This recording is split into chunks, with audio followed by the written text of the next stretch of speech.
join Adelaide Changole for more of our coverage, and she'll bring us a review of the main business news in the year 2014.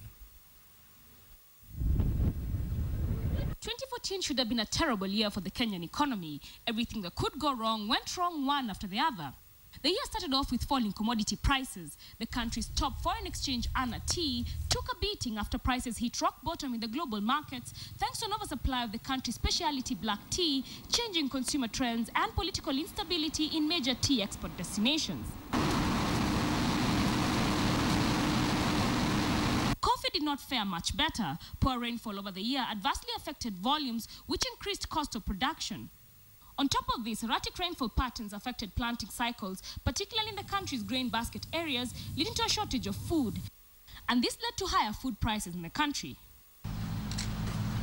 And then came the rising terrorism incidences in the country, which earned Kenya a place as the 12th riskiest country in Africa. If you look at asymmetric risks on our continent, they've clearly spiked.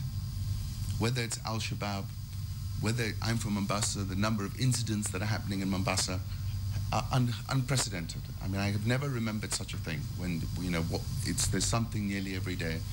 The attacks saw international tourists stampede out of the country, taking with them the dollars that support the tourism sector, which contributes about 12% of the country's GDP and employs 10% of the workforce. We've never been in a situation whereby we are shutting down certain areas of the coast in the low season. Then came the face-off over the Economic Partnership Agreement between the East African Community and the European Union. The EAC failed to conclude negotiations on the agreement before the October 1st deadline, a move that saw Kenya lose its duty-free access to the market and become subject to import duty of up to 30% for produce destined for the EU. This costed exporters and the country an estimated 1.6 billion shillings from October till Christmas. All of this presented the perfect backdrop for the rising inflation levels witnessed in the first half of the year. The rise was fueled by rising food prices and what analysts call the base effect, owing to the introduction of the VAT Act in September 2013. And the rate rose from 6.27% in March to 8.36% in August, the highest since 2012, before cooling off to 6.09% in November.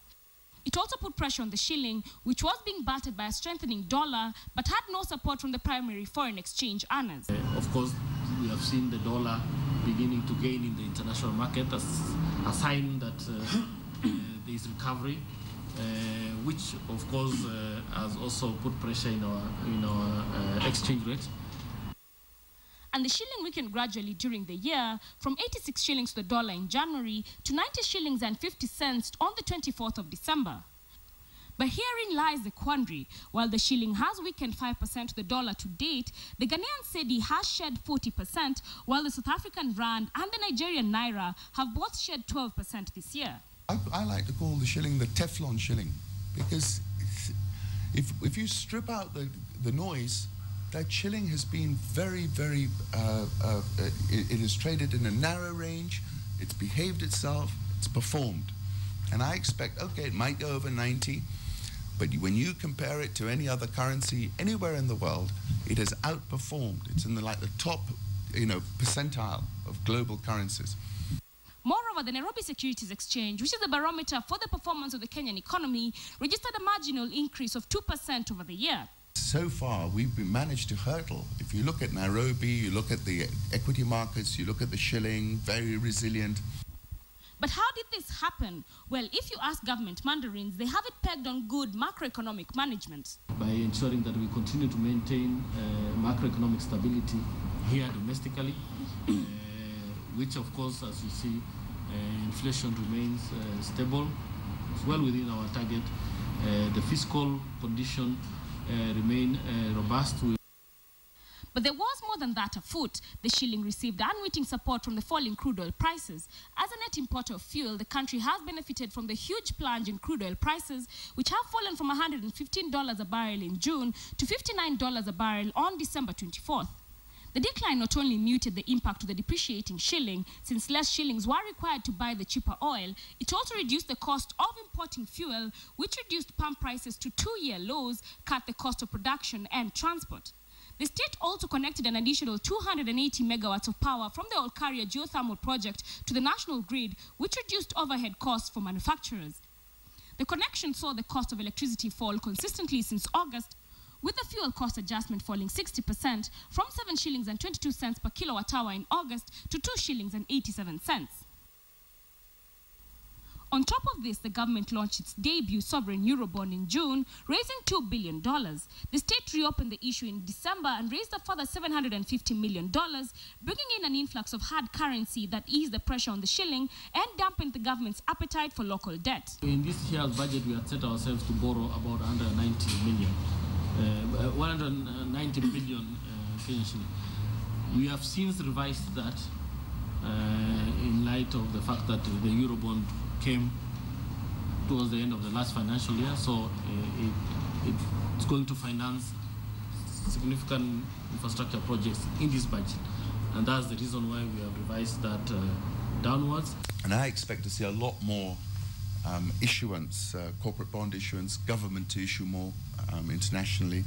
That will change the amount of issuance that we have in the domestic bond market.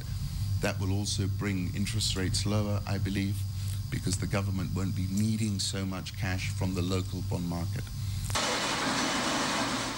But the biggest support for the shilling and the economy probably came from the rebounding remittances sent by Kenyans living in the diaspora. According to data from the central bank, the country has registered a 12.6% jump in the 12-month inflows to September 2014, from 112 billion shillings the previous year to 127 billion shillings this year. I think we are underestimating inward remittances into the country by a very wide margin. And I think that really underpins the shilling, because you would have thought the shilling would have wobbled this year. And there you have it, the year that should have been a terrible year, ending up not so bad after all. For consumers, however, the year was not so great. You have now a very young population. They're connected on their mobile phones. They're on the internet. They are saying, you know, where I can't eat this expansion, where is it? And I think we've got to also consider that. Adelaide Chongole,